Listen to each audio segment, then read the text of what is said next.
इतिहास में कुछ घटनाएं ऐसी घटी जिनको सुनने से ही हमारे रोंगटे खड़े हो जाते हैं। जब किसी राजपूत वीर ने मुगल बादशाह के भरे दरबार में उनके ही सगे संबंधी रिश्तेदारों की गर्दनें तक काट डाली थी। लाल किले की दीवारों को इन मुगलों के रक्त से लाल कर दिया गया था। ये गाथा भी एक ऐसे ही राजपूत वीर योद्धा की है। ये गाथा नागौर के राव अमर सिंह राठौर की है।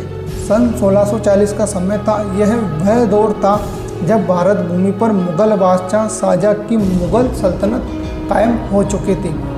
उस समय जोधपुर के महाराज गज सिंह ने अपने छोटे बेटे कुंवर जसवंत सिंह को जोधपुर राज्य का उत्तराधिकारी घोषित कर दिया था। इस घोषणा से महाराज गज सिंह के बड़े पुत्र कुंवर अमर सिंह नाराज हो गए और वह जोधपुर राज्य को छोड़कर चले गए। कई सालों तक रेतीले रेगिस्तान में भटकने के बाद अंत में राव अमर सिंह मुगल दरबार में शाहजहाँ के पास चले गए और शाहजहाँ को अमर सिंह की वीरता और उनकी गुस्सेल स्वभाव के बारे में पहले से ही पता था। इस कारण से मुगल बादशाह ने उन्हें अपनी सेवा में रख लिया था। शाहजहाँ ने अमर सिंह को जोधपुर दरबार का नागौर ठिकाना एक स्वतंत्र राज्य के रूप में दे दिया था। नागौर राज्य के पास ही राठौरों के सबसे ताकतवर और शक्तिशाली राज्य बीकानेर की सीमाएं भी लगती थी, जिस पर परम प्रतापी शासक कर्ण सिंह राठौर की हुकूमत हुआ करती थी। कर्ण सिंह एक कट्टर कड़क हिंदू शासक थे। कर्ण सिंह के बारे में कहा जाता है कि उन्होंने अपनी वीरता और बुद्धिमत्ता से राजपूताने के राजाओं का औरंगजेब के द्वारा इस्लामीकरण होने से बचा लिया था। इन दोनों राज्यों की सीमा के मध्य में एक जाकड़िया नामक गांव था। सन 1644 ईस्वी में इस गांव में एक विचित्र घटना घटी जिसने एक भयानक युद्ध का रूप ले लिया था। इतिहासकारों ने इस युद्ध को मतीरे की राड़ कहा है। जाकड़िया गांव में एक किसान के खेत में तरबूज की बेल लगी। ये बेल फैलकर नागौर राज्य की सीमा में जा पहुंची। ये बेल लगी तो बीकानेर राज्य में थी, लेकिन तरबूज का फल नागौर राज्य में दिया। मतीरे को लेकर दोनों राज्यों की सेनाओं में आपस में द्वंद्व बढ़ गया, जिसको लेकर दोनों राज्यों की सेनाएं मैदान में एक दूसरे के सामने उतर आई और दोनों सेनाओं में बड़ा ही भीषण में युद्ध हुआ और दोनों तरफ के सैकड़ों राजपूत वीर सैनिक धराशायी हो गए। इस युद्ध के दौरान बीकानेर के कर्ण सिंह और नागौर राज्य के राव अमर सिंह आगरा में मुगल बादशाह शाहजहाँ के दरबार में उपस्थित थे। दोनों राज्यों के सेनापतियों ने अपने अपने राजाओं को युद्ध का पैगाम भेजा तथा अमर सिंह ने अपने सेनापति से कहा कि वह सेना लेकर जाकड़िया गांव पर अपना अधिकार कर लें। अमर सिंह के आदेशानुसार सेनापति ने नागौर की सेना के साथ जाकड़िया के गांव पर अधिकार कर लिया। जब इस बात की जानकारी बीकानेर के कर्ण सिंह को हुई तो उन्होंने अपने सेनापति से नागौर ठिकाने पर हमला करने को कहा। तो वहीं अमर सिंह के सेनापति केसरी सिंह पर बीकानेर की प्रचंड सेनाएं टूट पड़ी।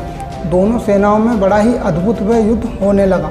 बीकानेर की विशाल और ताकतवर सेना के सामने केसरी सिंह की छोटी नागौर की सेना बुरी तरह परास्त हुई। इस युद्ध में सैकड़ों राजपूत सैनिक वीरगति पा गए थे।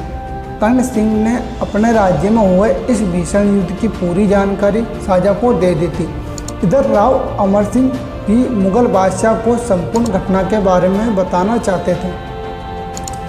अमर सिंह ने शाहजहाँ के रिश्तेदार सलावत खां से कहा कि वह तुरंत शाहजहाँ से उनकी बात करवाएं, लेकिन शाहजहाँ ने पहले से ही सलावत खां को मना कर दिया था कि वह अमर सिंह जब उनसे मिलने आए तो उसे मेरे पास मत भेजना।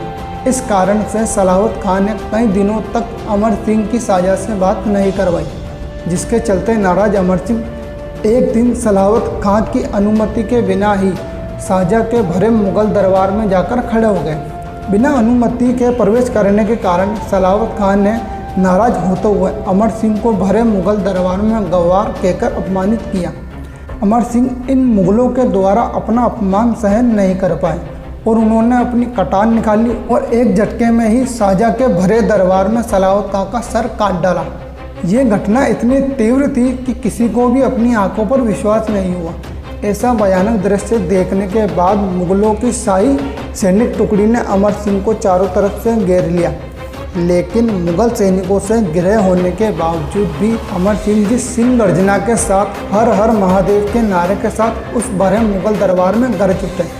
उनकी इस भयानक सिंह गर्जना को सुनकर उस दरबार में उपस्थित अनेकों राजपूताने के राजपूत सिपाही भी अपनी अपनी तलवारें निकालकर अमर सिंह जी के साथ खड़े हो गए। अगले ही क्षण अमर सिंह के नेतृत्व में ये राजपूत सैनिक मुगलों की शाही सेना पर टूट पड़े और दोनों तरफ से ही वह युद्ध चलने लगा।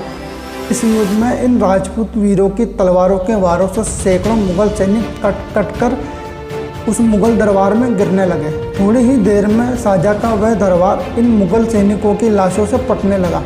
भरे मुगल दरबार में इन राजपूतों का रौद्र रूप देखकर स्वयं शाहजहाँ भी भयभीत हो गया।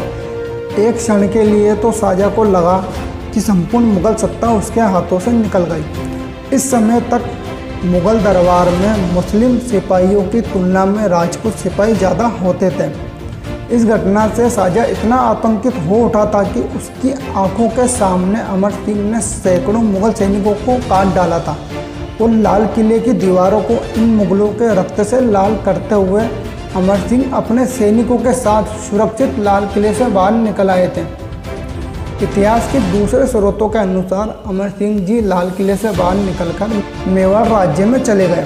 अगले दिन अदालत में मुगल बादशाह ने एक घोषणा करवाई जिसके अनुसार जो भी मुगल सैनिक अमर सिंह को मारेगा उसे जागीरदार बना दिया जाएगा। लेकिन किसी भी मुगल सैनिक में राव अमर सिंह से दुश्मनी लेने की हिम्मत तक नहीं थी। तभी राव अमर सिंह के साले साहब कुंवर अर्जुन सिंह जी आगे आए। उन्होंने जागीर के लालच में आकर राव अमर सिंह को मनाकर मेवाड़ से दिल्ली दरबार में ले आए और दिल्ली दरबार में मुगल बादशाह शाहजहाँ के आदेश पर दोनों को बांधकर उन्हें मोतीघाट उतार दिया गया। हमारी स्कूल की किताबों में इन वीर सपूतों के बारे में नहीं पढ़ाया जाता जिनकी तलवारों ने लाल किले को भी इन मुगलों के रक्त से नहला दिया था। यदि वीडियो अच्छा लगा हो तो लाइक करें, शेयर करें, सब्सक्राइब करें। कमेंट बॉक्स में हर हर महादेव जरूर लिखें। जय श्री राम।